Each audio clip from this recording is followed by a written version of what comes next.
թիվ 1 խնդիրը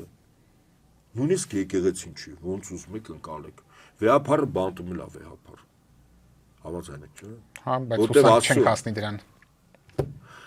Այ որպեսզի չհասնենք, մենք առաջին որպես կարևոր անվտանգային սպառնալիքը, որ պայն գրանցեցինք եւ գնահատականը նույնական եղավ մեր ընդդիմադիր դաշտում, եւ ճիշտ գնահատեցինք, թե ինչ ասել այսօրվա կառավարությունը, որպես թուրք-ադրբեջանական օկուպացիոն ռեժիմի կոլաբորանտ կառավարություն, քայլերը, մեթոդաբանությունը եւ գործիքակազմը լրիվ փոխվելու է։ Իսկ թե ինչպիսի են, այս իրավիճակում շատ երկրներ կա, որոնք ազատագրվել են եւ գիտեմ ոնց են ազատագրվել։ Խաղաղ պայմաններում ընդունում առանց զենքի, առանց բռնության, բայց նման դեպքեր կա եւ դրա լավագույն, այսպես ասենք, գաղափարախոսներից եւ կիրառողներից մեկը Մահատմա Գանդին է Հնդկաստանում, որտեղ մարդկանց ասում էր՝ մի վախեցեք, ոչ բրիտանացի զինվորի